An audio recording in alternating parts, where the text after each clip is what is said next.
All right, AP World History. Continuing on with our look at Unit 6, which I'm beginning to believe is going to be probably half video, maybe 70% video. I don't know.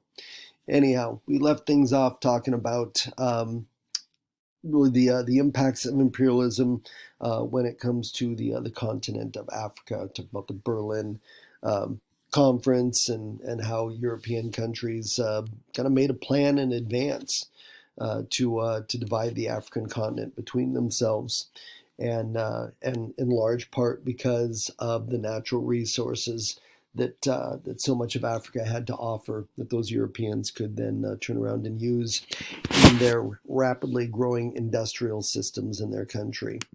Um, going to take a look at, I mean, we could literally spend the rest of this unit just looking at one part of Africa after another and how it ends up being impacted by European imperialism.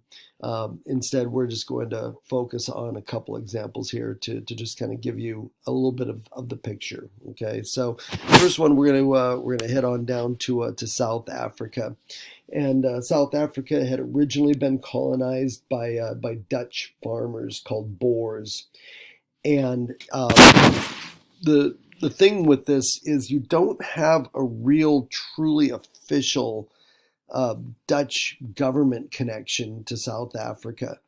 I mean, you've got all these landowners, literally just colonists, but you don't have a Dutch government system operating, colonially speaking, down in South Africa. And so the British are going to see value in South Africa, partly because of just its location down at the southern tip of the continent, but also there is this growing knowledge of everything from gold to diamonds that are also both products that can be mined out of in South Africa, and so seeing some economic value to this as well.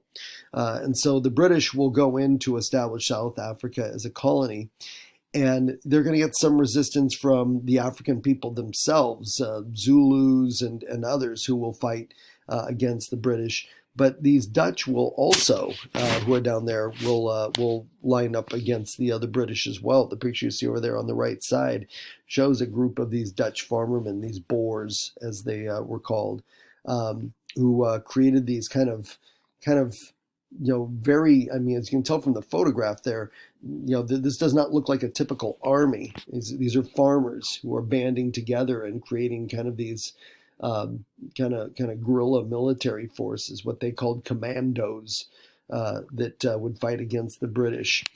And the war that actually a series of wars that was fought between 1880 and 1902, which collectively are referred to as the Boer Wars, was really kind of an interesting war in that you have it fought as pretty much kind of a guerrilla war against a modern European army, the British, and on the other side, this very irregular military force that the Boers themselves put together.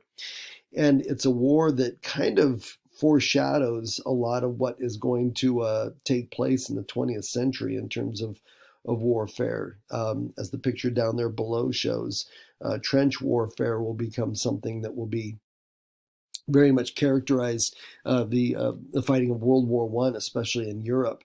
And we see that use. The British, in trying to defeat the Boers, will round up Boer civilians, women and kids, and put them into camps, kind of like you see pictured over on the right side. And we can now kind of look at these as kind of the beginnings, or kind of the idea of concentration camps that the Nazis would take to a real dark and evil place.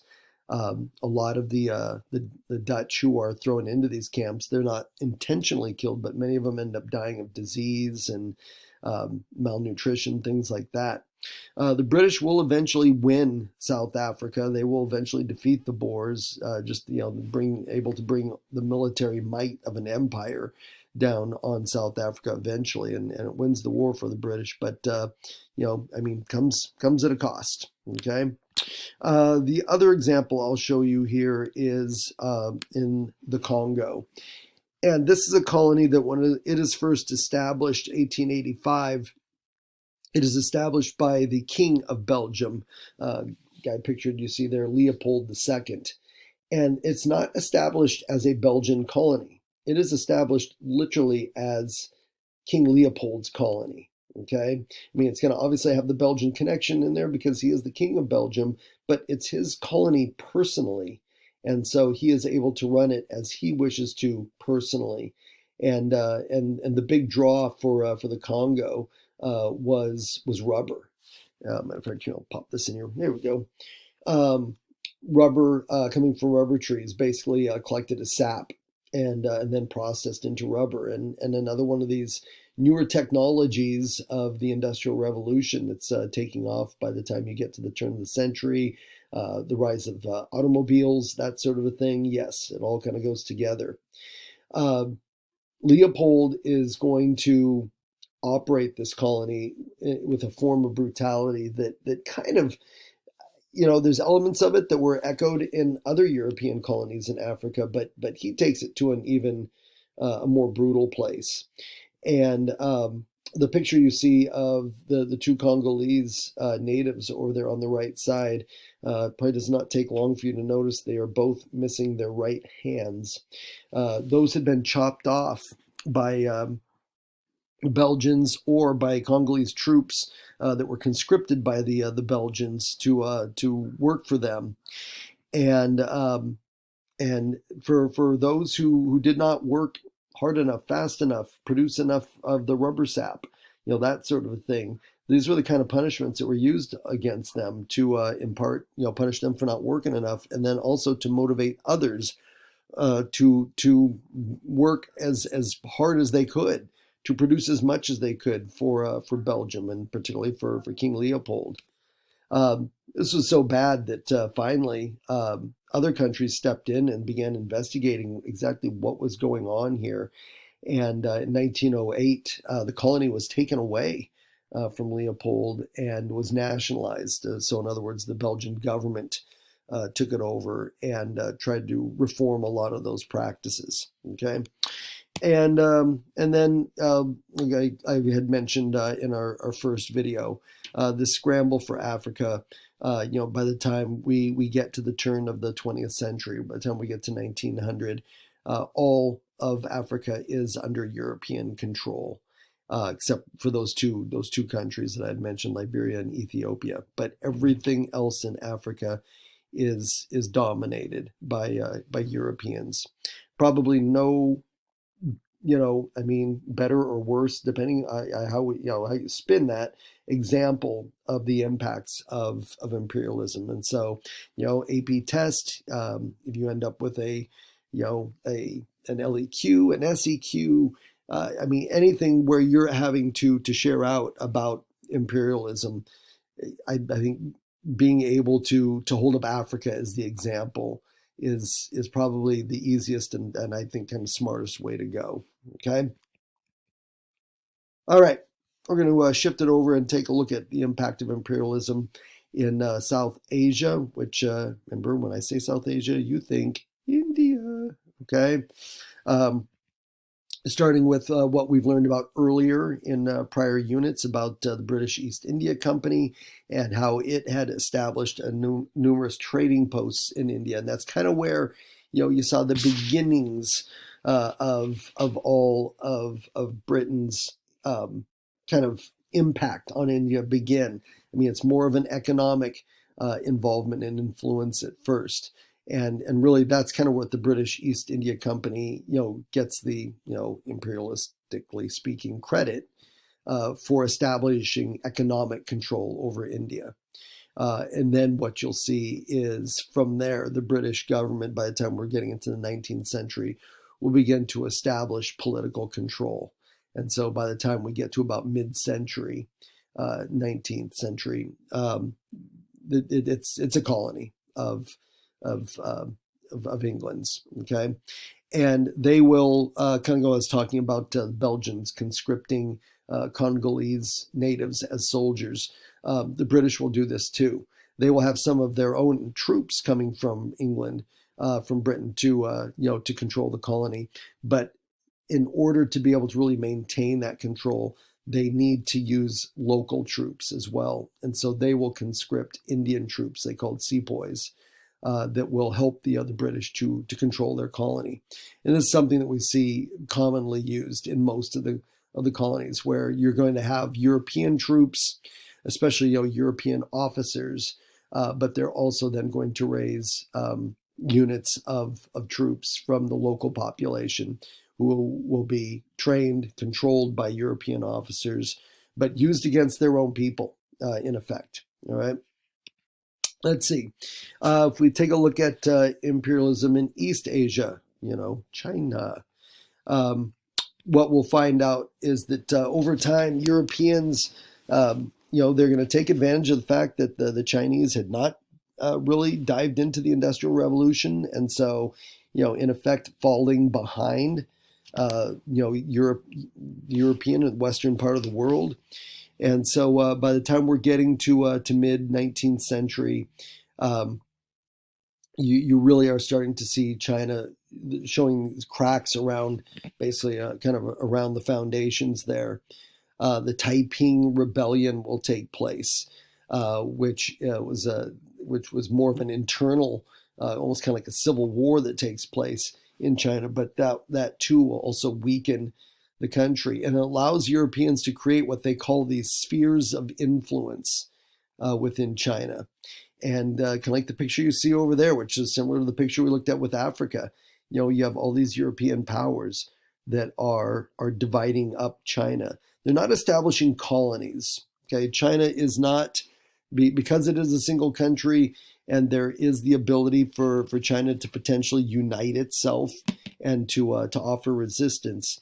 The Europeans are not going to be as bold as they are in Africa, so they won't clear out colonies, but they will establish what they refer to as spheres of influence. So areas where the British will have the main sphere of influence, the Germans will have the main sphere, the French, so on and so forth. And so that's what you see pictured there in that illustration. Also notice in that picture, we have the representations of Germany with the little helmet on here, and England represented by their queen at that time, Victoria. And and the look of between those two of pretty much of kind of hatred or contempt. One of the offshoots of this era of imperialism is going to be this growing sense of competition between these European countries. The opposite of cooperating. Instead, they're going to see each other as rivals and competitors, and that's going to be one of those things that contributes to the eventual outbreak of World War I. All right, the Boxer Rebellion, again, the Chinese, because they are a single country, do make attempts to push back on this outside influence. This is kind of their worst nightmares come true. One of the reasons they isolated in the first place was to avoid this, but now their own isolation has come back to bite them, because what they've done in that isolation is they've made themselves weaker than these European countries with all their military, modern military technologies. The Boxer Rebellion that happens in 1900 is an attempt by the Chinese to try to push the foreigners out. Basically, a kind of a short war where a bunch of Chinese who are referred to as the Boxers will go to war against everyone from, by that time, even America has a little bit of a sphere of influence in there. And so the Chinese will attempt, and fail miserably. By the way, the rebellion is a total failure. But on the one hand, showing the ability to try to push back and resist and maintain their own independence, but on the flip side, also not being able to pull it off, and just showing the continued weakness of China. Okay, let's see. Getting back to our excuse me, friends in Japan, who when we were talking about in our last unit, this rapid industrialization, this kind of wanting to copy what they see Western powers doing. By 1893, within Japan they formed a bunch of Japanese influencers, basically military and political, form what they call the Colonization Society, and this is really the whole idea of them thinking about how can we expand? We're watching Europeans expand. Again, if industrializing like the Europeans was part of the recipe on the way to power and riches and all that, well, now they're expanding, so we need to do the same. And that society was created to do just that, to start thinking and planning. Take a look at the map over there on the right side. I mean, all the red bits you see on that map by 1931 are going to all be parts of Asia and the Pacific that the Japanese had absorbed, had colonized, had taken over. And so, the colonization society will go from thinking, and kind of planning to action very quickly in the early 20th century. Right? All right. And then heading down to Southeast Asia, as we get down kind of into, present day kind of Vietnam and all that area. So the Dutch are going to claim what we nowadays recognize as Indonesia, which back then they're still referring to the Spice Islands. The Dutch will claim colonies in there, and kind of use the same strategy of bringing in Dutch colonial administrators, some military, that kind of a thing. The French, they will move into what back then is referred to as Indochina. And I think I mentioned earlier, I think in my first set of notes, Vietnam, Cambodia, and Laos mainly. Okay, and so yeah, that same thing. And again, enforcing that assimilation in a real major way in those areas. The Malay Peninsula. Modern day Malaysia in that area, and even kind of from there moving on into Burma and those kind of areas, will end up being under British control. They'll claim those as colonies. What else do we have here? There we go. And the value in here, I mean, and try to think about every one of these areas where colonies are being established.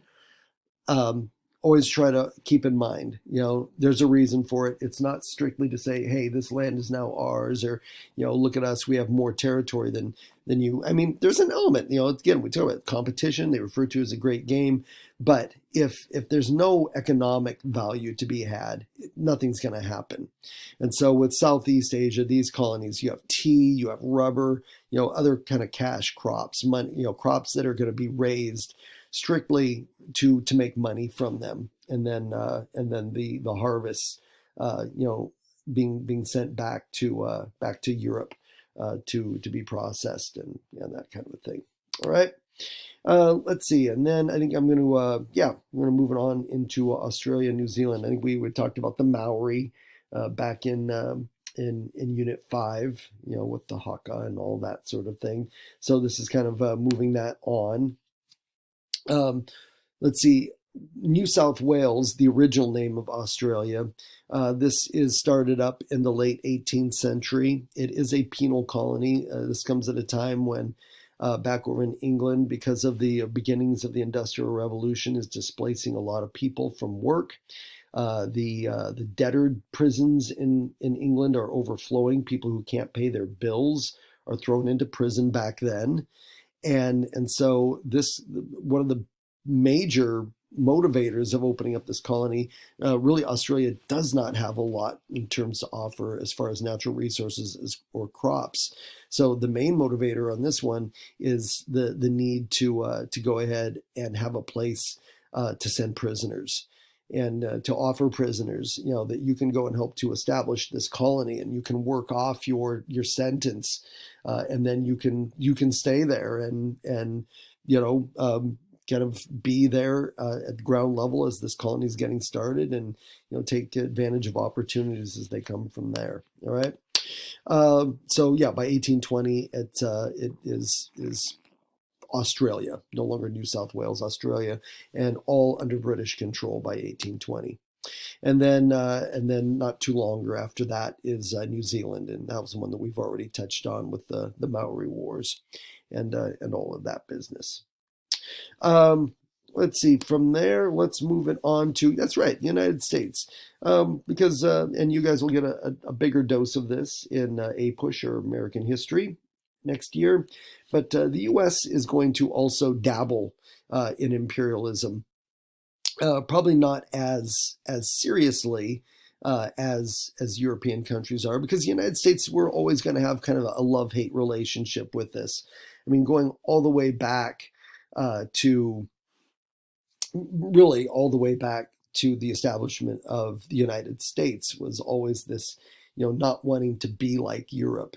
That's part of the reason we, fought the Revolutionary War, was to show that we could do what we could do and not be like Europe. And so, same will extend to imperialism. It's a love-hate kind of a thing. But there's no getting around to it. First of all, the whole concept of manifest destiny, when Americans start moving westward, and as we move westward, the indigenous people, Native Americans, having to find places to put them because we want their land.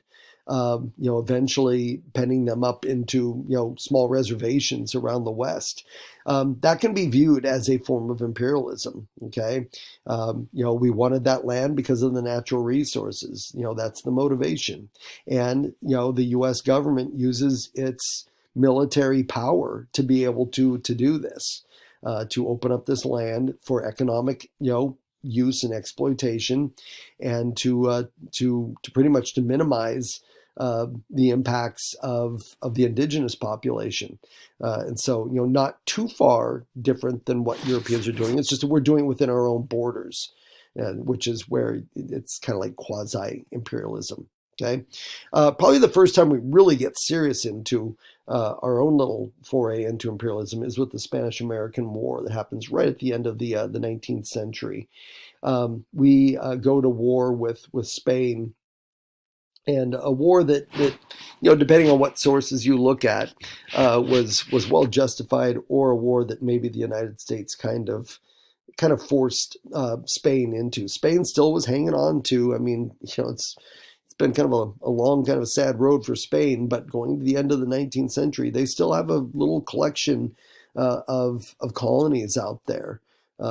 Cuba, Puerto Rico, the Philippines belong to Spain still. Guam, it's just little odds and ends of islands here and there in the Caribbean and out in the Pacific, and stories about the treatment of Native people in those islands was well known by then. The Spanish, like most of the Europeans, kind of a very looking down on the colonized people, and so there's a little bit of that goes in, and then also some that just basically states that that the United States has kind of almost a responsibility to step in and try to alleviate all of this. Again, whether the United States kind of creates these conditions, or whether they really are what they are, we end up declaring war and going to war with Spain. And it's a very one-sided war. The Spanish are a very weak empire, if you can even call it an empire by then, and we pretty easily defeat them in the space of just a couple of years.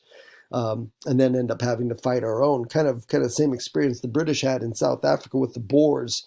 We will have, to a lesser extent, in the Philippines against the Filipino people, a little bit in Cuba, where the people of those, the native people of those countries, think that the United States is coming in to free them.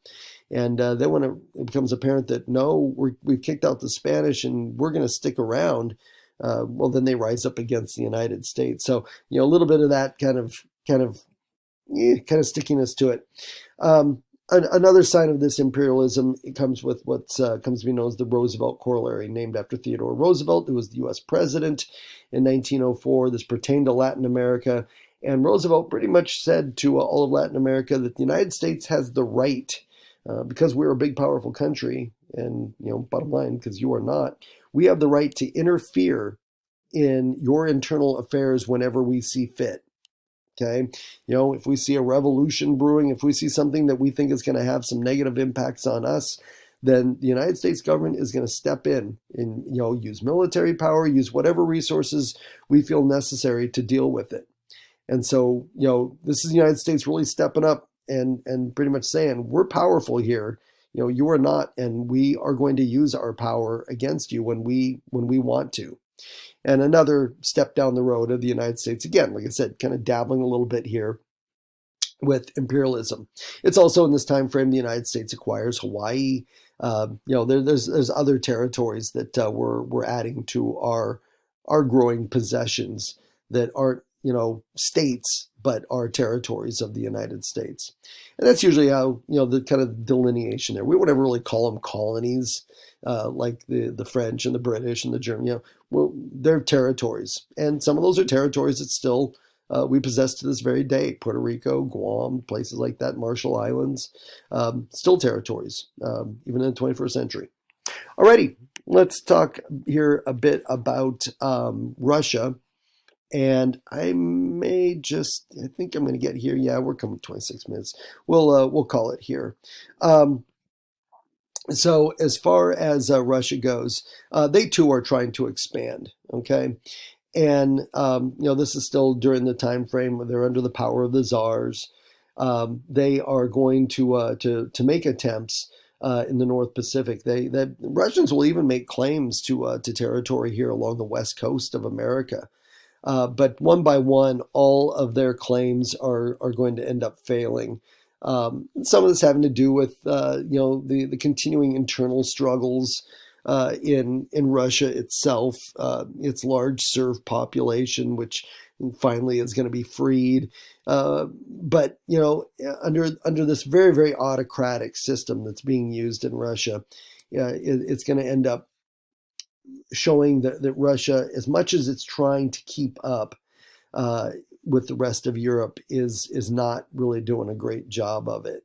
And so their attempts to try to create their own kind of empire in the North Pacific through the use of colonies and that sort of thing ultimately will fail. They will also attempt, and again with not a whole lot of success, pushing into Central Asia. This kind of gets into all your countries, all the stands, okay?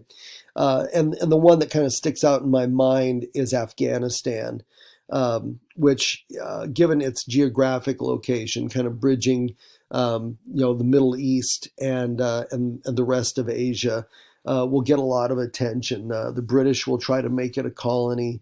The Russians have their eyes on it. Again, part of this great game that the way Europeans view all of this, and will establish some rivalry in that area with the British, and they'll be able to the Russians will be able to spread some influence into Central Asia. Afghanistan, no, they will not be successful in bringing Afghanistan into the fold, but neither will the British. Afghanistan historically will always show, to this very day, that a lot of outsiders have tried to go in and conquer that country, try to control that country, including the United States, and ultimately, one by one, they always all leave, because given its geography and given just the toughness and the warrior culture tradition in that country, it's a country that just seems impossible to conquer.